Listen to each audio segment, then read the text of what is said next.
Hello students, welcome back to my YouTube channel. So continue कर रहे हैं exercise 10.3 from question number 6।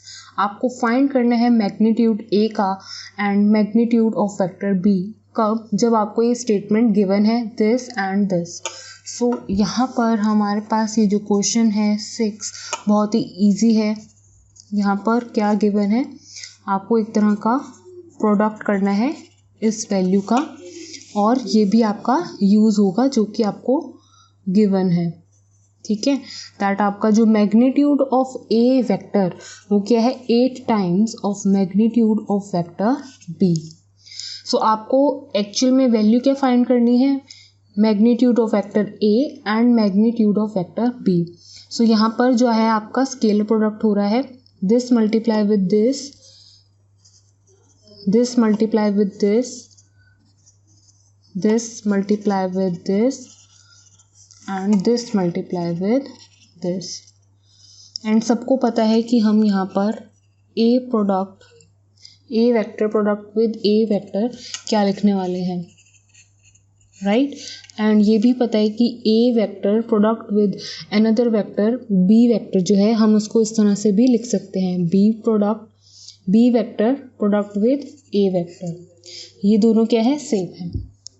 अब यहाँ पर आपके पास ये वैल्यू हो गई है इस तरह से, ये वैल्यू हो गई है इस तरह से, और यहाँ पर मैंने इसको क्या लिख दिया है, ए प्रोडक्ट बी प्रोडक्ट। ये क्या हो गया, कैंसिल हो गया।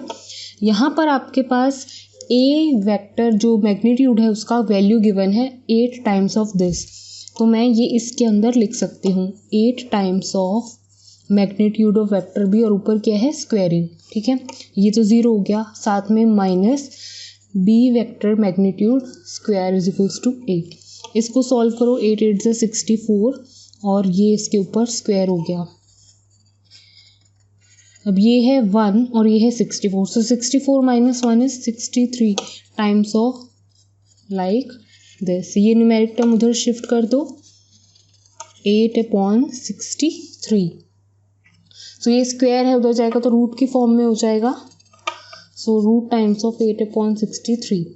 सो इस तरह से भी आप रहने दे सकते हैं कि आपके एक मैग्नीट्यूड ऑफ वेक्टर बी की वैल्यू आ चुकी है, तो ये वैल्यू जब आप इसमें डालेंगे तो आपको मैग्नीट्यूड ऑफ ए वेक्टर की वैल्यू भी मिल जाएगी, and that is 8 times of this, 8/63।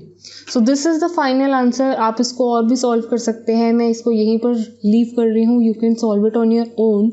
Now let's see question number 7। Evaluate the product this. Simple, आपको क्या करना है, इसको scalar product as a multiply करना है, नथिंग एल्स। सो 3a माइनस 5b किसके साथ हो रहा है, 2a प्लस 7b। बहुत ही ईजी है, सिर्फ मल्टीप्लिकेशन करनी है।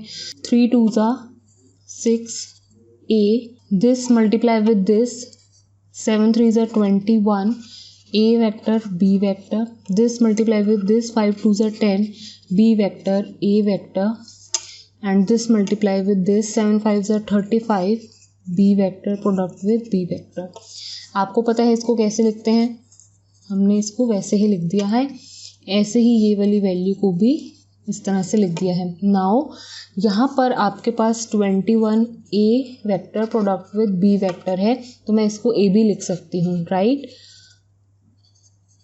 सो इसको आप सॉल्व कर सकते हैं, 21 माइनस 10 गिव्स यू 11। सो यही आपका फाइनल आंसर एनसीईआरटी में गिवन है for question number 7। Now let's see question number 8। Find the magnitude of 2 vectors A and B. ठीक है, आपको एक्चुअल में बस इतना फाइंड करना है, क्या, that magnitude of vector A and magnitude of vector B, जबकि आपके पास गिवन क्या क्या है, हैविंग द सेम मैग्नीट्यूड। और अब इन दोनों वेक्टर्स की बात हो रही है, तो ये क्या कह रहे हैं कि इनका जो मैग्नीट्यूड है वो सेम है। इतना ध्यान रखना कि मैग्नीट्यूड क्या है, सेम है। That means magnitude of A vector is equals to magnitude of B vector. और आपको निकालना क्या है, ये दोनों वेक्टर्स के मैग्नीट्यूड ही निकालने हैं। तो दैट मीन्स अगर आप एक वैल्यू निकाल लेते हो तो वो दूसरी वैल्यू अपने आप आ जाती है, क्योंकि ये क्या है, given same magnitude, right. And such that the angle between them is 60 degree. Theta की वैल्यू आपको 60 डिग्री गिवन है एंड देयर स्केलर प्रोडक्ट, सो इन दोनों का स्केलर प्रोडक्ट आपको गिवन है, दैट मीन्स 1/2। सो यहाँ पे थीटा का भी यूज़ है, स्केलर प्रोडक्ट का भी यूज़ है, राइट। तो हम यहाँ पे क्लियरली आपका वही थीटा वाला फॉर्मूला अप्लाई कर सकते हैं जब हम एंगल को फाइंड आउट करने के लिए लगाते हैं। That means A product B product is equals to magnitude of A magnitude of B cos theta. So ये क्या गिवन है, 1/2। ये तो आपको फाइंड आउट ही करना है, लेकिन अब यहाँ पे क्या है कि ये दोनों सेम है। तो अगर सेम है तो मैं इसकी जगह क्या लिख सकती हूँ, ये एक तो मेरे पास सेम है तो ये मैंने क्या लिख दिया एग्जैक्टली उसकी तरह। सो यहाँ पर क्या है cos 60 degree and cos 60 degree कितना होता है, ये क्या हो गया इस तरह से, दिस गिव्स यू 1/2। सो ये और ये कैंसिल हो गया, आपके पास 1 इक्वल्स टू इस तरह से, स्क्वायर इधर जाएगा तो रूट में हो जाएगा। सो अल्टीमेटली आपके पास मैग्नीट्यूड ऑफ वेक्टर ए की वैल्यू क्या आई है, 1। तो अगर ए वेक्टर की मैग्नीट्यूड की वैल्यू 1 है तो ये दोनों क्या है, सेम। तो बी वेक्टर के मैग्नीट्यूड की वैल्यू भी क्या है, 1। So this is the final answer. यही आपको पूछा गया था, इन दोनों मैग्नीट्यूड की वैल्यू को फाइंड करना। Now let's see question number 9। Find magnitude of x vector. तब जब आपको गिवन है कि आपके पास एक ए वेक्टर, वो क्या है, यूनिट वेक्टर। अगर यूनिट वेक्टर है तो इसका मतलब क्लियर है, नोट कर लो कि अगर वो एक वेक्टर ए यूनिट वेक्टर है तो उसका मैग्नीट्यूड क्या होगा, ऑलवेज 1। तो गिवन में आपके पास क्या है, magnitude of vector A equals to 1, जबकि आपको फाइंड करना है एक्स वेक्टर का मैग्नीट्यूड। सो यहाँ पर आपके पास एक स्टेटमेंट गिवन है, उसको हम मल्टीप्लाई करेंगे एज अ स्केलर प्रोडक्ट, तो आपके पास वैल्यू आ जाएगी। So this multiply with this gives you this. So यहाँ पर आपको ये पूरा जो है प्रोडक्ट करके लिखना है। सो ये आपने जब सॉल्व करा स्केलर प्रोडक्ट तो इस तरह से वैल्यू ओपन होगी, राइट। सो यहाँ पर ये वैल्यू को आप लिख सकते हो इस तरह से, इसको इस तरह से, राइट। अब तो कोई दिक्कत ही नहीं है, सबको आइडिया लग चुका है कैसे लिखनी है वैल्यूज़ को। इसको मैं क्या लिख सकती हूँ, एक्स वेक्टर ए वेक्टर। ये पूरा पॉजिटिव नेगेटिव कैंसिल हो चुका है, आपके पास क्या टर्म बची है, ओनली दिस, जिसमें से कि आपको वो भी पता है कि मैग्नीट्यूड ऑफ ए क्या है, 1। तो यहाँ पे मैं 1 लिख सकती हूँ।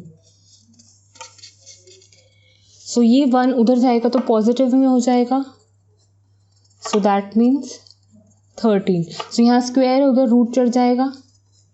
सो आपके पास √13 वैल्यू आई है मैग्नीट्यूड ऑफ √x, जो कि आपको फाइंड आउट करनी थी। So this is the final answer for question number 9। Now let's see question number 10। If A vector is this, B is this and C is this such that perpendicular to C vector. So अब कोई vector ये पूरी value अगर perpendicular है इसके, so that means क्या मतलब है, सबसे पहली बात आपको फाइंड क्या करना है, ये इसकी वैल्यू, ठीक है, लैम्डा की वैल्यू फाइंड आउट करनी है। और आपको ये क्या गिवन है कि आपके पास A B C तीनों वेक्टर्स की वैल्यू गिवन है, ठीक है। अब बात आती है कि आपको स्टेटमेंट क्या गिवन है जिससे कि आपको सॉल्व करने में इजी होगी।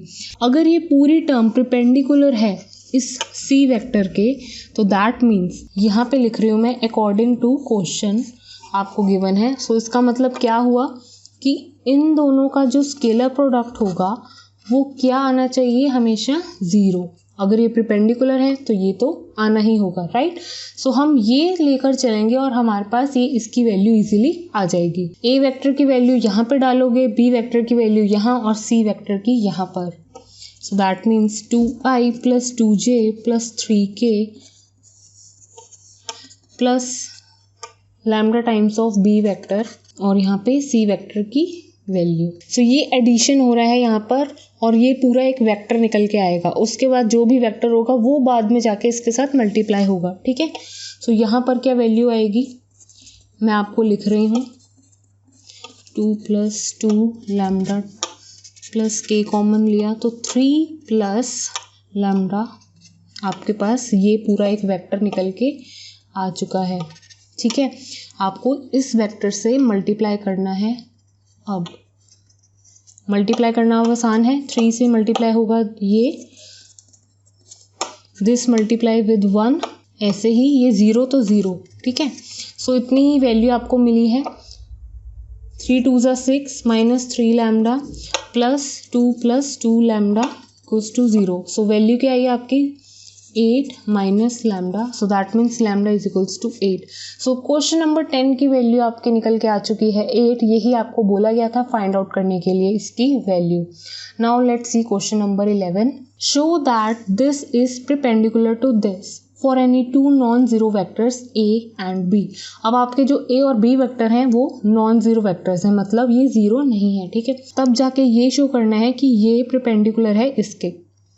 तो ये हम कैसे शो करते हैं, obviously this value perpendicular to this value.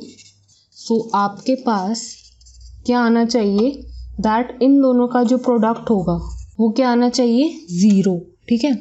ये मैंने डाल दिया है टू शो में। ये पहले ही आप 0 नहीं लिख देंगे, आप इसको सॉल्व करेंगे तब जाके देखेंगे कि आपकी जो राइट हैंड साइड है वो मस्ट बी 0 होनी चाहिए, ठीक है। सो यहाँ पे इसको मैं इसका प्रोडक्ट सॉल्व कर लेती हूँ। सो यहाँ पे ये टर्म इसके साथ मल्टीप्लाई हो जाएगी। सो आप ये वाली टर्म एज अ इस तरह से मल्टीप्लाई करें, a प्लस बी होता है और a माइनस बी होता है, तो आप क्या करते हैं a का स्क्वायर माइनस b का square. So this multiply with this, इसको 2 बार लिखेंगे, ऑब्वियसली क्या हो रहा है ये, और b वेक्टर, इसको भी आप बाद में क्या लिख सकते हैं इस तरह से ही। सो ये क्या है 2 बार ही है, स्क्वायर हो गया। ऐसे ही ये इसके साथ मल्टीप्लाई होगा तो बाद में इसी तरह से हम इसको लिख सकते हैं, plus minus minus this term 2 times and a। अब इसको आप क्या लिख सकते हैं, और इसको कैसे लिख सकते हैं, ठीक है। और मैं इसको इसके साथ, क्योंकि आपको पता है कि a product b is equals to b product a, तो आप इसको कैसे देख सकते हैं, लाइक हेंस 0, हेंस परपेंडिकुलर। तो यही आपको प्रूफ करना था। So thank you students for watching this video. Next video में कंटिन्यू करेंगे इसी एक्सरसाइज के साथ।